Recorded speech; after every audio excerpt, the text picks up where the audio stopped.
పంతుల Ramamurthy world teacher. World teacher ఈయన సుబ్రహ్మణ్యం గారు. నేను కానే కాదు, నేను సామాన్య టీచర్ని. ప్రతి ఒక్కడు నన్ను అంటున్నాడు వరల్డ్ టీచర్ వరల్డ్ టీచర్ అని. గురువు గారే వరల్డ్ టీచర్, అందులో సందేహమే లేదు.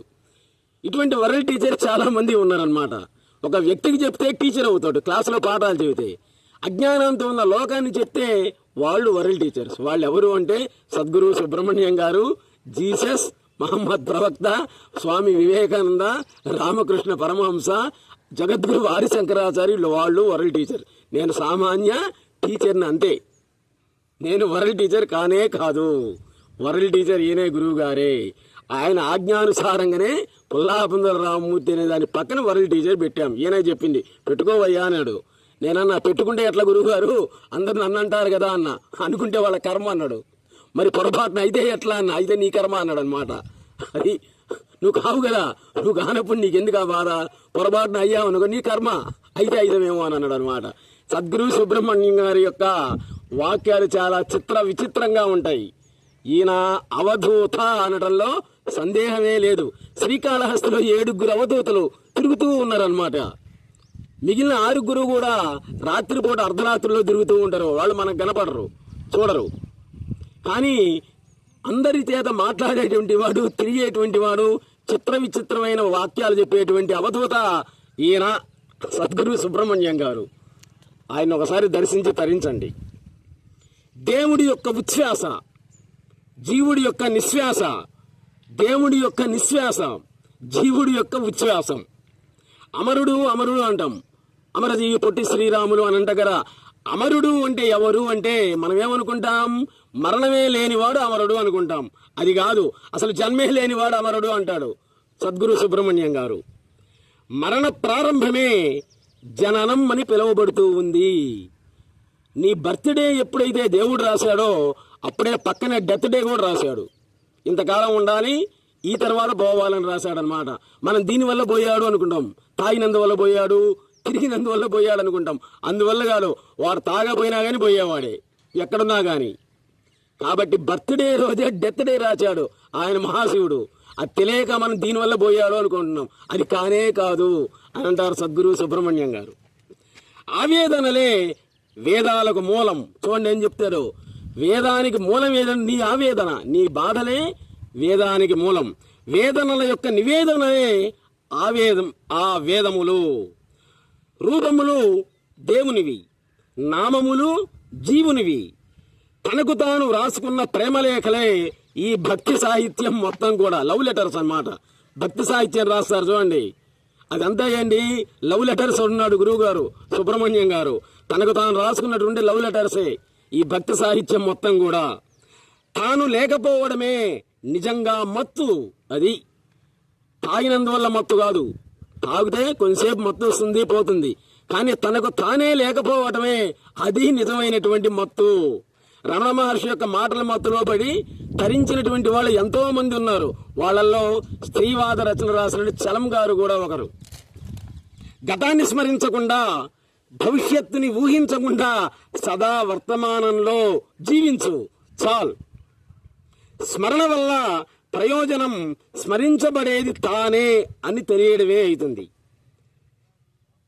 ఆనందం పరమానందం అంటుంటారు కొంతమంది. దేవుడికి అసలైనటువంటి పేర్లు అవి ఆనందం, పరమానందం అనేటువంటివి. మహాశివుడికి ఇష్టమైనటువంటి పేరు ఏంటో తెలుసా, అపర్ణ. అది పర్ణమనపి నవిద్యేత అపర్ణ అంటే చెట్టుకు ఉండేటువంటి ఆకులు కాయలు కూడా తినకుండా తపస్సు చేసినటువంటిది ఎవరు అంటే పార్వతీదేవి. ఎవరు లేరు, ఆమె ఒక్కతే.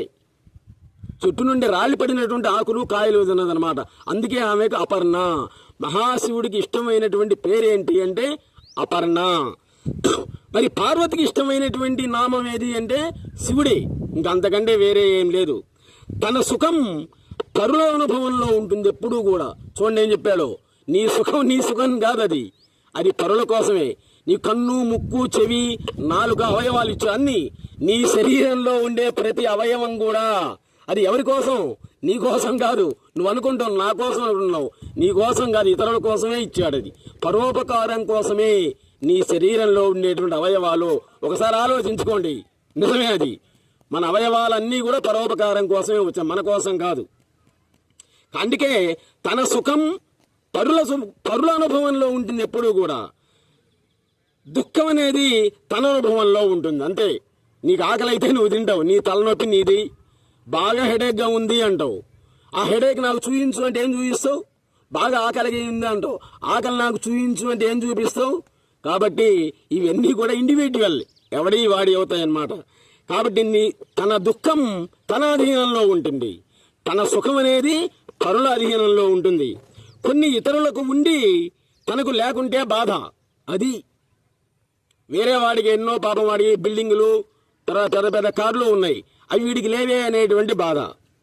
కొన్ని ఇతరులకు ఉండి తనకు లేకపోతే బాధ, కొన్ని తనకు ఉండి ఇతరులు లేకపోతే బాధ, కొన్ని ఇతరులకు ఉండి తనకు లేకుంటే సంతోషం.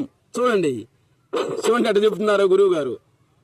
చెప్పాం కదా, చాలా చిత్ర విచిత్రంగా ఉండి ఇవన్నీ వీడియోలన్నీ కూడా ఉదయాన్నే 6:30 కానీ రాత్రిపో టీవీలు కట్టేసి చూడండి, మీరు తప్పనిసరిగా మార్పు అనేటువంటిది వస్తుంది. అజ్ఞాని కూడా మారుతారనమాట గురువు గారి మాటలకి. చూడండి ఏం చెప్తున్నారు. కొన్ని ఇతరులకు ఉండి తనకు లేకపోతే బాధ, నాకు లేవే అని ఏడుపు అనమాట. కొన్ని వీడికుండి వాళ్ళకి లేకపోతే ఆనందం, కొన్ని వాళ్ళకుండి వీడికి లేకపోతే మహదానందం.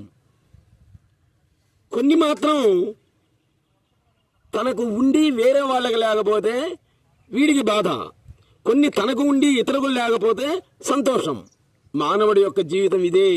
సుఖం, ఆనందం, కష్టం, సంతోషం అన్నిటితో కలగలిసినటువంటిది జీవితం. నిర్మలమైనటువంటి అంతర్దృష్టి జ్ఞాని లక్షణం. అంతర్దృష్టి నీలోకి నువ్వు చూసుకోవడం అన్నమాట జ్ఞాని యొక్క లక్షణం. అది చీకట్లో మనం టార్చ్ లైట్ వేస్తే ఎలా వస్తువులన్నీ కూడా కనపడతాయో ఆ విధంగా జ్ఞాని తనలోకి తనే చూసుకుంటాడు ఎప్పుడూ కూడా. అది కాబట్టి నిర్మలమైనటువంటి అంతర్దృష్టి కలిగినటువంటి వాడు జ్ఞాని. దేవుడి యొక్క తలంపే జీవుడు, జీవుడి యొక్క తలంపే ఈ యొక్క జగత్తు, ప్రపంచం మొత్తం కూడా. జ్ఞాని వ్యవహారంలో మునిగినప్పటికీ మౌనాన్ని ఆశ్రయించి ఉంటాడు. చూడండి సద్గురు సుబ్రహ్మణ్యం గారు కూడా అంతే అన్నమాట. మనతో మాట్లాడుతూనే ఉంటారు, మనం అడిగినటువంటి వాటికి పరిష్కారం చెప్తూనే ఉంటారు, కానీ ఆయన మెడిటేషన్లో, ధ్యానంలో ఉంటాడు. అది ఆయన యొక్క గొప్పతనం. మాట్లాడుతూనే ఉంటాడు, ధ్యానంలో నిమగ్నమైపోతాడు. కాబట్టి జ్ఞాని అనేటువంటి వాడు వ్యవహారంలో మునిగి ఉన్నప్పటికీ కూడా మౌనాన్ని ఆశ్రయించి ఆకాశంలా అసంగుడై మూగవాడులా ఉంటాడు. ఏది అంతర్గతంగా, ఇంటర్నల్గా. గుళ్ళో దర్శించే లింగం రాతి శివలింగం. మనలోని నేను అన్న స్ఫురణ ఆత్మలింగం. అదే ఆత్మలింగం. నేను అచలుణ్ణి కాదు సచలుణ్ణి తెలియజేయటానికే కలియుగ దైవం శ్రీ వెంకటేశ్వరుడు, జీవశిల, జీవకళ వెంకటేశ్వరుడు. ఇంకా రెండెవరంటే శ్రీకాళహస్తి అమ్మవారు జ్ఞాన ప్రసూనాంబ. జీవకళ, జీవదశ వాళ్ళల్లో ఉంది. కాబట్టి పురుగు పుట్టరా తిని పుట్టలో పడుకునేటువంటి పాము లాంటి వాడు నీ గురువు. పాప ఆయన ఎవరితో రాడు, కానీ ఆ పాముని ఊళ్ళోకి తీసుకుపోయి అందరి ముందు ఆడిస్తూ ఉన్నాడు అనమాట. ఎవడు వాడు? శిష్యుడు. నా గురువు ఇలాంటి వాడు అని. కాబట్టి శిష్యుడు వల్లే గురువుకి పేరు అనేటువంటిది వస్తుంది.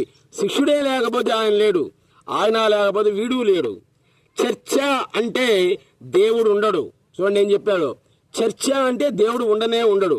దేవుడు ఉంటే చర్చ అనేటువంటిది ఉండనే ఉండదు. గాఢ నిద్రలో ఉన్నటువంటి తన ఆనంద స్థితిని మెలకువలో పొందాలనేటువంటి ప్రయత్నమే ఆధ్యాత్మికం అయింది. అద్దె ఇంటే ముందు బోర్డు ఉంటుంది. మన ఇల్లు అద్దెకి ఇచ్చేటప్పుడు బోర్డు పెడతాం కదా, నెలకు 5,000, 10,000 కంపల్సరిగా 1వ తారీఖున అద్దె నాకు ఇస్తేనే ఇన్నింటికి లైట్లు ఆర్పాలి అని రూల్స్ పెడతాం. ఏది? జీవుడు అనమాట. జీవుడు తన ఇంటికి ముందు బోర్డు పెడతాడు. నా ఇల్లు అద్దెకి ఇవ్వబడును, నెలకు 5,000, 10,000, తర్వాత 9కి లైట్లు ఆరిపోయాలి, 9కి అందరు నిద్ర, రూల్స్ అనమాట. 9కి అందరు నిద్రపోవాల్సిందే, నిద్రపోవాల్సిందే అని చెబుతాడు. కానీ దేవుడు ఏం పెడతాడో తెలుసా? బోర్డు. నా ఇల్లు అద్దెకి ఇవ్వబడును, అద్దె కూడా నేనే ఇస్తా. ఇది అద్దె కూడా ఆయనే ఇస్తాడు అనమాట. నువ్వు ఉండు చాలు అంటాడు అనమాట. అందుకే శివుడి యొక్క ఆజ్ఞ లేకపోతే శివాలయం గడప కూడా దొక్కలేడు ఎవడు కూడా, ఆయన ఆజ్ఞానుసారంగానే.